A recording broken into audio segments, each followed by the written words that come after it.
Happy Thursday. Hope you're having a good week.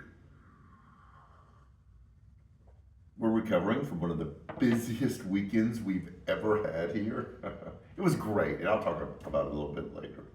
Um, I'm going to kind of go a couple different directions, but I'll tie it back together eventually. Um, have there been things that you have read in Scripture that you've tried to understand, make sense of it? It seems kind of confusing, or I don't want to say contradictory, but it doesn't seem to match other things that you've read in Scripture, and you don't know what to do with it. I think one of the most frustrating things for me in talking to people about understanding Scripture is when they kind of just passively make the broad sweeping statement. Well, it's clearly understood. It says it right there. Um, yes, there are words there. There are descriptions and stories and parables right there. But to say that it's plain or easy to understand or clear just because there's words simplifies, overly simplifies, a story and a work that God's been doing for a long time. And that's hitting me this week because this Sunday, our Advent theme is peace. Because when the angels appeared to the shepherds and told them about the birth of Jesus, they said, "We bring you good news of great joy, and then peace on earth to whom God's favor rests." Like, oh, peace, finally. You know, there are a people who are occupied, they don't experience peace, they don't feel peace. And then later on in the teachings of Jesus, you said, "I've come to bring a sword, I've come to divide." And you're going like, that doesn't fit my understanding of peace. And there are all sorts of those all through Scripture. And I think we do Scripture in an injustice. We kind of place ourselves above Scripture when we think we have an easy understanding or the right answer to how to interpret that passage.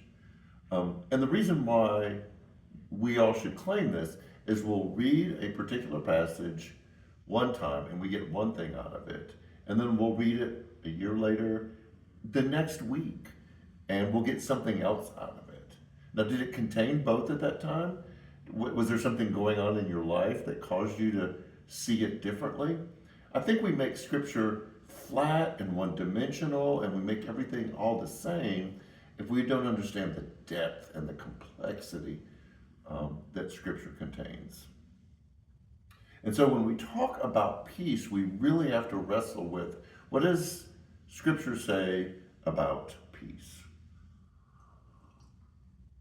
And what I've known and beginning to see even on a broader scale is peace is not this passive, the storm stops, the fighting stops, the kids quit screaming at each other, the couple works through things.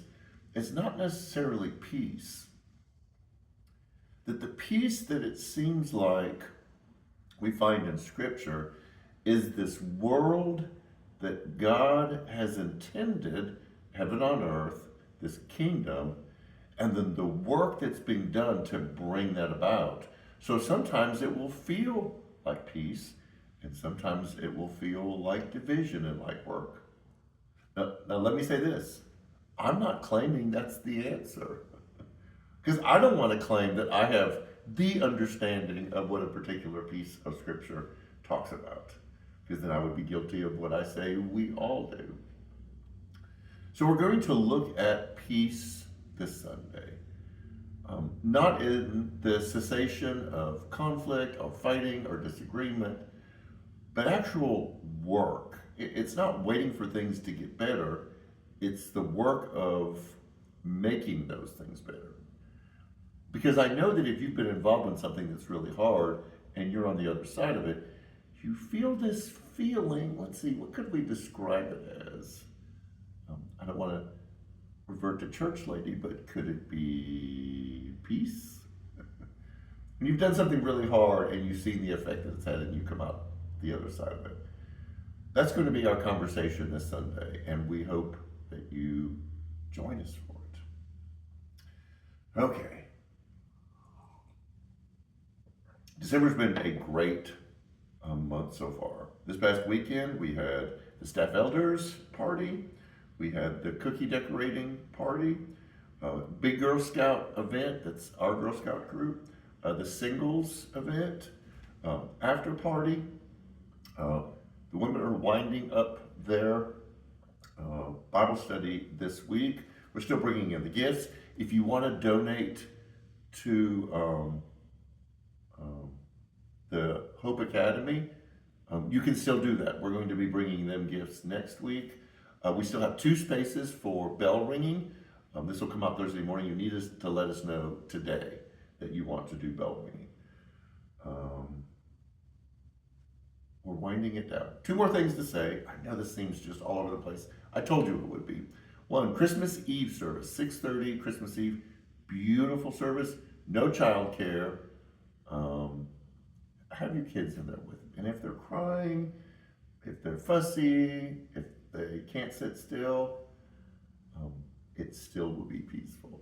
And then there's no service on December 29th. We're giving our staff and our volunteers a Sunday off between Christmas and New Year. So much.